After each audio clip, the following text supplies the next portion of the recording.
Hello everyone. आज हम UP TET के मैथ्स की ट्रिक्स समझेंगे, किस तरीके से हम सिलेबस को कवर करें, किस तरीके से हमें मैथ को पढ़ना चाहिए कि जिससे हम यूपी टेट के एग्जाम में, कल मैंने वीडियो में बताया था 30 क्वेश्चंस आते हैं, उसमें 30 आउट ऑफ 30 क्वेश्चंस मार्क्स कैसे हम पाएं। तो देखो, सबसे इंपॉर्टेंट टर्म क्या है, जैसे कि इसमें लिखा है कि हाउ टू अचीव 100% मार्क्स। तो लोग पहले समझते हैं कि मैथ्स में क्या क्या चीजें बेसिकली होती हैं। तो वो आपके एग्जाम में दो दो पार्ट कवर करता है। एक एडवांस मैथमेटिक्स का पोर्शन रहेगा, तो सेकंड अरिथमेटिक। एडवांस मैथमेटिक्स इसमें आपको मैं भी कवर करूंगा इसके बाद वाले स्लाइड में।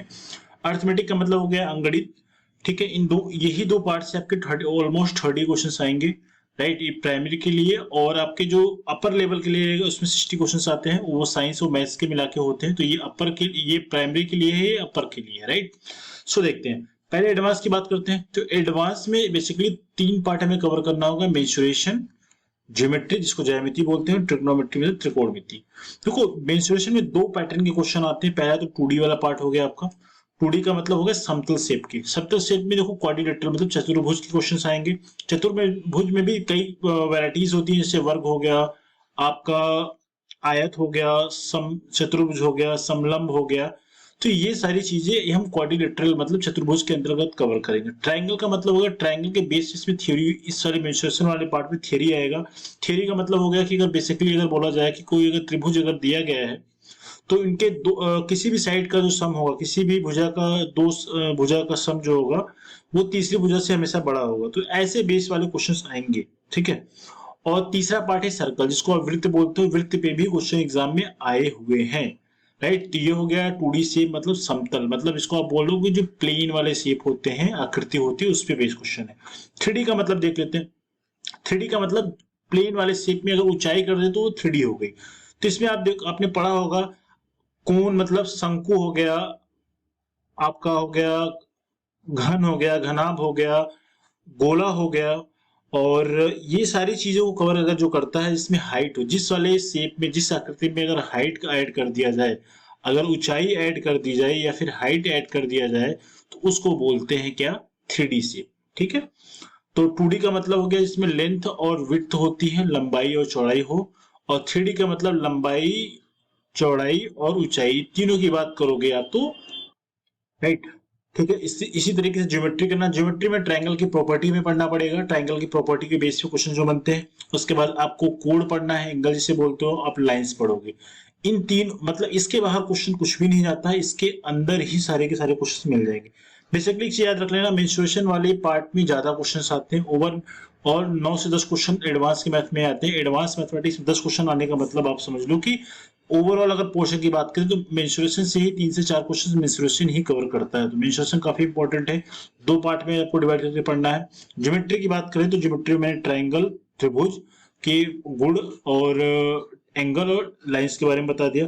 ट्रिग्नोमेट्री में बेसिकली बता दूं, हाइट एंड डिस्टेंस से क्वेश्चन 1 या 2 बार आया हुआ है, राइट। तो ये बहुत ज्यादा इंपॉर्टेंट नहीं कह सकते आप, आपका ओवरऑल मेंस्ट्रुएशन और ज्योमेट्री से ही आपका 9 से 10 क्वेश्चन कवर हो जाता है, राइट। बेसिकली इस चीज को समझना कि आप क्वेश्चन बहुत हाई फाई नहीं करने हैं, आपको सिर्फ बेसिक्स पे ध्यान देना है।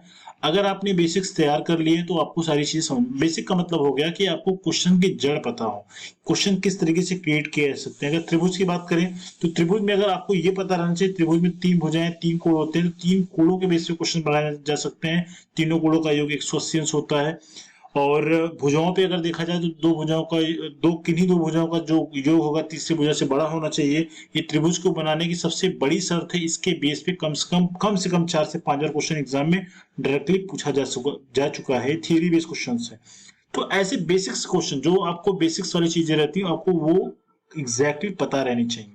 बहुत बड़े क्वेश्चंस करने की जरूरत नहीं है, आपको बेसिक रूट्स पता हो, जिसके बेस पर सारे के सारे क्वेश्चंस कर पाओगे, राइट। अब देखते हैं, अब अंगणित की तरफ चलते हैं। देखो, अंगणित में सबसे इंपॉर्टेंट अगर बात करें तो नंबर सिस्टम। नंबर सिस्टम अगर मैं बोलूं, अगर अंगणित में सबसे ज्यादा वेटेज इसका है नंबर सिस्टम का। नंबर सिस्टम थोड़ा बड़ा भी है। इसमें आप फ्रैक्शन की बात करोगे, इसको भिन्न बोलते हो। उसके बाद सिंप्लीफिकेशन, 101% इससे एक क्वेश्चन एग्जाम में, 101% एग्जाम में आता ही आता है। डेसिमल से भी एक क्वेश्चन एग्जाम में बनता ही बनता है। कैसे आते हैं, इसमें आपको आवर्त और अनावर्त वाले क्वेश्चंस आते हैं। जैसे आपको मैंने बोला 0.3 के ऊपर बार लगा दिया, ऐसे क्वेश्चंस को भिन्न में क्या कर सकते हैं, भिन्न में इसको लिखते हैं 3/9 लिखते हैं। ये किस तरीके से मैं जल्दी जल्दी लिख रहा हूँ, ये इसका पैटर्न होता है, वो आपको मैं बता दूंगा कभी टॉपिक पढ़ाऊंगा। और मैंने अपने इस चैनल पे ही इस वाले टॉपिक को कवर किया, तो आप चाहो तो वहां से भी कवर कर सकते हो। नंबर थ्योरी, तो नंबर थ्योरी की बात बोलो तो आपको नंबर्स के बारे में पता रहना चाहिए। जैसे आपको प्राइम नंबर और आपका नेचुरल नंबर, आपका होल नंबर, आपको पता रहना चाहिए रेशनल और इरेशनल नंबर, प्राकृतिक और अप्राकृतिक संख्या क्या होती है वो पता रहना चाहिए। इसके बेस पे क्वेश्चन आपको एग्जाम में एक मिलेगा ही मिलेगा, ठीक है। घात वाले, और इसके बाद यूनिट प्लेस पे क्वेश्चन एग्जाम में अगर यहां से क्वेश्चन बनेगा तो आपको एक क्वेश्चन यहां से कट जाएगा, नंबर थ्योरी में से क्वेश्चन हट जाएगा, तो आपको यूनिट प्लेस पे क्वेश्चन मिलेगा, इकाई अंक ज्ञात करने वाले पे क्वेश्चन। तो इसके लिए भी वीडियो मैंने क्रिएट कर रखा है अपने चैनल पे ही। एक्सपोनेंट पावर, इससे बेस्ड क्वेश्चन एग्जाम में 2-3 सालों से इससे भी क्वेश्चन एग्जाम में आ रहे हैं, ये क्वेश्चन इससे भी एग्जाम में आ रहा है, राइट। तो last one is 7th number पे हम सर्ड मतलब करणी की बात करेंगे। करणी के बेस पे क्वेश्चन आता है, करणी और जो छठा नंबर मैंने आपको घात वाला बताया, इन दोनों में वो समानता एक जैसी रहती है, बट आपकी थोड़ी सी कुछ रूल्स होते हैं, आपको ये पता रहना चाहिए। उसके बाद आप टॉपिक की तरफ बढ़ते हैं, टाइम एंड वर्क, काम और समय और काम, ठीक है। तो ये बहुत आसान सा टॉपिक होता है, बट आपको उसकी ट्रिक्स पता रहनी चाहिए। ये क्वेश्चन मैं बता दूं आपको 30 सेकंड्स के अंदर आप कोशिश कर ले जाओगे, लेकिन आपको कुछ ट्रिक्स पता रहनी चाहिए। इसके बेस पे दो तरीके से क्वेश्चन आते हैं एग्जाम में। पहले वर्क डन बाय ग्रुप वाला मैं बता दूं, ऐसे आपको M1 D1 T1 E1, ठीक है, अपॉन ऐसे करके रहता है, तो इसको M2 D2 T2 E2 आप करते हो ना, तो ये इस तरीके से फॉर्मूले के बेस पे क्वेश्चन एग्जाम में, इस पे भी क्वेश्चन एग्जाम में डायरेक्टली पूछा जाता है, आप इस चीज को ध्यान रखोगे। वर्क डन बाय इंडिविजुअल का मतलब होगा कि अगर मैंने किसी काम को 4 दिन में किया तो उसी काम को रमेश कितने दिन में करेगा, या फिर रमेश इतने दिन में करता तो विजय कितने दिन में करेगा, ऐसा क्वेश्चन भी एग्जाम में आया है। तो आपके एग्जाम के पॉइंट ऑफ व्यू से बात करें तो इन्हीं दो पैटर्न पे क्वेश्चन आया, तो एग्जाम में 99% अगर मैं बोलूं तो अगर 60% क्वेश्चन के चांस अगर इससे बनते हैं तो 40% इससे भी क्वेश्चन एग्जाम में आने के चांसेस बनते हैं। तो ये फॉर्मूला बेस्ड क्वेश्चन एग्जाम में ज्यादा करके पूछा गया आपके अभी तक के एग्जाम के पैटर्न पे देखता आ रहा हूं मैं। अब आते हैं एवरेज का मतलब औसत होता है। औसत में आप नंबर बेस जो होता है, औसत जो नंबर बेस होता है वो एग्जाम में आते हैं। और अब तो एग्जाम में आयु पे भी क्वेश्चंस आ रहे हैं जिसको एज बोलते हैं। अब इन दोनों के बेस पे क्वेश्चन बनाए जा रहे हैं, ये इजी सा होता है। इसके आपको हर एक पार्ट का आपको बेसिक्स पता रहना चाहिए। अगर एवरेज की बात करूं तो एवरेज का मतलब ये हो गया कि अगर मैं क्लास में, अगर क्लास का एवरेज अगर 10 है, मतलब मैंने बोला क्लास में सभी बच्चों का एवरेज 10 रुपया है, इसका मतलब ये हो गया कि प्रत्येक बच्चे के पास औसतन 10 रुपया होना चाहिए। इसका मतलब हो गया, इसका मतलब ये नहीं होता कि प्रत्येक बच्चे के पास एक जैसा पैसा होगा, किसी के पास 10 होगा, किसी के पास 5 होगा, किसी के पास 15 होगा, किसी के पास 20 होगा, किसी के पास 5 रुपया होगा। इन सबको कंबाइन करके सारे बच्चों में डिवाइड करने के बाद जो वैल्यू आती है तो दैट इज द एवरेज। आपको ये सब बेसिक्स पता रहनी चाहिए। उसके बाद आते हैं रेशियो पे। रेशियो एक काफी इंपॉर्टेंट टॉपिक है, इससे एग्जाम में फंडामेंटल वाले ही क्वेश्चन पूछे जाते हैं। फर्स्ट क्या है, रेशियो के बेस पे क्वेश्चन आएंगे, 2 रेशियो दे दी जाएंगी, एक की वैल्यू पूछी जाएगी। और एक आ रहा है एग्जाम में क्वेश्चन इक्विवेलेंट क्वेश्चन, आपको रेशियो दी जाएंगी, आपको 2 रेशियो कंबाइन करके तीसरा प्रकार का रेशियो पूछा जाएगा, राइट। उसके बाद प्रोपोर्शन के बेस पे क्वेश्चन। प्रोपोर्शन के बेस पे क्वेश्चन क्या होता है, आपको प्रोपोर्शन दे दी जाएंगी, आपको ये बताना पड़ेगा कि इस प्रोपोर्शन में, इस वाले नंबर में कितना ऐड कर दिया जाए कि वो सारे के सारे जो रेशियो हैं एक प्रोपोर्शन में आ जाए, एक समानुपात में आ जाए। इसको समानुपात हिंदी में बोलते हैं। उसके बाद one of the most important, इसको वेरी वेरी वेरी इंपॉर्टेंट अगर बोलूं तो भी खराब नहीं होगा, ये एग्जैक्टली सही रहेगा। परसेंटेज बहुत इंपॉर्टेंट टॉपिक है, इस पे नंबर पे बेस्ड क्वेश्चन आते हैं, नंबर पे कंपैरिजन करना होता है। कभी आपको किसी भी आर्टिकल से कंपैरिजन करना होता है, ये दोनों इंपॉर्टेंट है, इससे एग्जाम में क्वेश्चन काफी बनते हैं। इसके बाद प्रोडक्ट रूल, इस पे क्वेश्चन एग्जाम में आने की संभावना मैं बोलूं तो 80% चांसेस है कि एग्जाम में इससे क्वेश्चन आते हैं, ठीक है, प्रोडक्ट रूल पे। उसके बाद आपको बेसिक्स पता रहने चाहिए, किसी दो वैल्यूज को यूज करके, दो वैल्यूज या नंबर को यूज करके आपको सॉल्व करना होता है। इसको अलजेब्रा वाले भी क्वेश्चंस के फॉर्म में भी हमें यूज करके सॉल्व करते हैं, राइट। तो ये हो गया नंबर परसेंटेज, जो कि वेरी इंपॉर्टेंट है। अब हम परसेंटेज के बाद हम नेक्स्ट टॉपिक पे चलते हैं, तो वो क्या हो गया आपका सिंपल इंटरेस्ट और compound interest. Simple interest, compound interest, पहले बात तो बेसिक से क्वेश्चन आता है, आपको एक फार्मूला पता होगा। जो सिंपल इंटरेस्ट के लिए जो फार्मूला लिखते हो PRT/100 लिखते हो, ये फार्मूला सबको पता होगा। इसके बेस पे भी क्वेश्चन एग्जाम में मैक्सिमम टाइम पूछा गया है। और दूसरा क्वेश्चन पूछा जाता है, आपको टाइम पीरियड पूछ लिया जाएगा, कभी कभी प्रिंसिपल मतलब मूल ब्याज मूलधन पूछ लिया जाएगा, कभी आपसे दर पूछा जाता है। और अगर चक्रवृद्धि ब्याज की बात करें तो चक्रवृद्धि ब्याज में हमेशा मैक्सिमम टाइम पूछा गया अमाउंट 3 वर्ष के बाद मूल आपका क्या अमाउंट कितना बनेगा, राइट। तो ऐसे क्वेश्चन बने, आपको इससे फॉर्मूला पता रहना चाहिए। अमाउंट बराबर क्या होता है, P1 + RT बाई क्या होता है 1 + R/100, ठीक है। ऐसा करके एक फॉर्मूला जो बना के लिखते हो आप, इस तरीके से ये सब फॉर्मूला पता रहना चाहिए। इस फॉर्मूला के बेस पे क्वेश्चन एग्जाम में बनते हैं, ये डायरेक्टली फॉर्मूले पे क्वेश्चन एग्जाम में आते हैं इस पे, ठीक है। प्रॉफिट एंड लॉस पे क्वेश्चन जो मैं जितने मैंने तरीके बताए इतना कर लो, मोर देन सफिशिएंट है। इससे ज्यादा क्वेश्चन एग्जाम में नहीं आता है। आपको SPCP विक्रय मूल्य और क्रय मूल्य पे क्वेश्चन एग्जाम में आता है, ठीक है। बेसिक क्वेश्चन है, कभी कभी एग्जाम में आते हैं। प्रॉफिट लॉस आपको कंडीशन से आपको फाइंड आउट करना होता है। प्रॉफिट या लॉस परसेंटेज, प्रॉफिट प्रतिशत बताना होता है आपको, लॉस प्रतिशत। तो ये बेसिक सा फॉर्मूला है। आपका जितना भी डिफरेंस रहता है वो ऊपर लिख ले, तो हमेशा जो लॉस या प्रॉफिट परसेंटेज हमें CPP फाइंड आउट करना होता है तो आप वो लिख लो और उसको 100 से मल्टीप्लाई कर लोगे तो अगर लॉस हो रहा तो यहाँ पे लॉस वाली वैल्यू लिख दो, कितना लॉस हुआ है। प्रॉफिट की बात अगर करोगे तो यहाँ पे प्रॉफिट लिख लो। ये लिखने का तरीका इजी बहुत से है। इसमें आपको बेसिक्स पता रहना चाहिए, कितना प्रॉफिट हो रहा है वो लिख लो।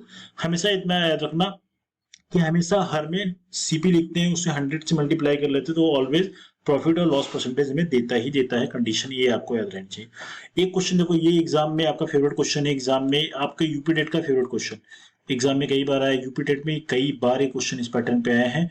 आपसे क्या कर लेगा, आपको ये क्या कर लेगा, SP और CP को दोनों को बराबर कर लेगा। मतलब सैंपल क्या बोलूं तो इसको मैं बोलूं कि ये इक्वल कर देगा, SP या CP को इक्वल कर देगा। वो इक्वल करने के बाद उनकी वैल्यू पूछी जाती है। मैंने बोला 5 आर्टिकल्स की वैल्यू का कॉस्ट प्राइस 6 वस्तुओं के सेलिंग प्राइस के बराबर है ना, तो उनका प्रॉफिट और लॉस परसेंटेज बताइए। इस तरीके से क्वेश्चन पूछे जाते हैं। आप अगर आपने पढ़ाई पहले से करी होगी तो आपको पता है मैं किस तरीके पे बात कर रहा हूँ। तो ये पैटर्न है इसका, राइट। तो इतना जितना मैं बता रहा हूँ इतना ही कर लो, मोर देन सफिशियंट है। आपके 100% मार्क्स, एक भी मार्क कटने वाले नहीं, सारे के सारे इससे हो जाएंगे, राइट। अब आते हैं, ठीक है, अब लास्ट की तरफ चलते हैं।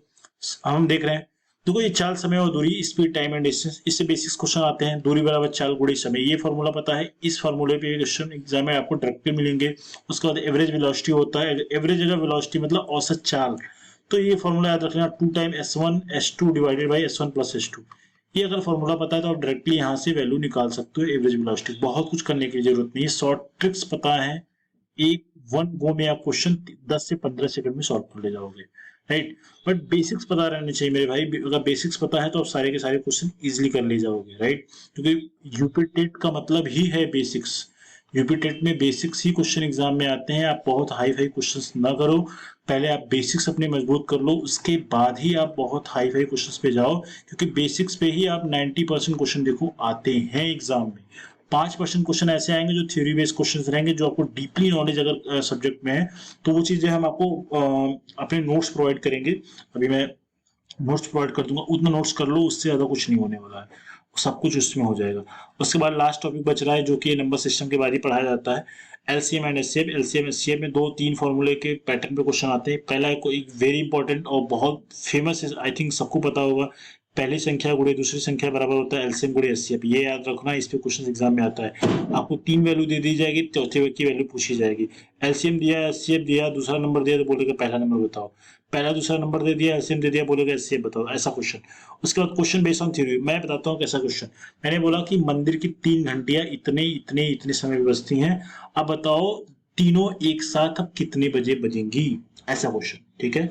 मैंने 3 मार्केट से इतने इतने रेट पे संतरे लिए, बताओ अब कितने टाइम के बाद इतने ही रेट पे संतरे मिलेंगे, ऐसा क्वेश्चन बनता है, राइट। और एक देखो important term, fraction of LCM and HCF। ये एक्चुअल में कंफ्यूजन वाला क्वेश्चन रहता है। इसमें अगर आप डायरेक्टली बिना अगर फॉर्मूला आपको ट्रिक्स नहीं पता है, ये वाला क्वेश्चन आप 100% गलत करके आओगे, राइट। तो ये चीज याद रखना, आपको फ्रैक्शन का LCM और HCF निकालने आना चाहिए, राइट। तो मैं आपको इसके बाद की वीडियो में कवर करूंगा ये सारी चीजें, जो अगर आप लोग कमेंट करोगे, ठीक है। मैंने सारा का सारा कवर कर दिया। बस इतना याद रखना, कभी भी याद रख लेना कि अगर इसमें एक चीज और बता देता हूँ, इसमें क्या छूट रहा है, देखो मैं आपको बता दूं, ये एक नंबर का सिस्टम मैंने यहाँ पे लिखा है कि कौन से टॉपिक से कितने कितने क्वेश्चन आते हैं, तो इसमें सारा कवर कर दिया मैंने। इसमें जो पेडागोजी के कभी कभी एग्जाम में, कभी कभी मैं बता दूं, जैसे आपका अभी इसमें इतने क्वेश्चन तो पेडागोजी का 8 क्वेश्चन तो नहीं रहते, मगर आपका प्राइमरी लेवल के ऊपर जब अपर लेवल पे जाओगे तो वहां पे 8 क्वेश्चन आपको मिल सकते हैं देखने को, राइट। तो इस तरीके से चीजें चलेंगी। याद रख लेना बेसिक्स का आपको 100% आने चाहिए। बेसिक करने के बाद आप प्रैक्टिस करो, ठीक है, प्रैक्टिस कर लो, मोर देन सफिशिएंट है। आपके सारे क्वेश्चन इसी से हो जाएंगे, 30 के आउट ऑफ 30 आपको यहाँ से कवर हो जाएगा, right. So thank you so much and very best of luck for exam. अगर आपको वीडियो से कुछ भी अगर लग रहा है कि आपको हेल्प मिली है, सो वीडियो को लाइक करें, क्योंकि हम लोग इस वीडियो को बनाने में काफी एफर्ट लगाते हैं, काफी रिसर्च करते हैं, काफी चीजों को एनालिसिस करने के बाद ही आपके लिए ये वीडियो बनाई जा रही है। So thank you so much and very best of luck. Thank you.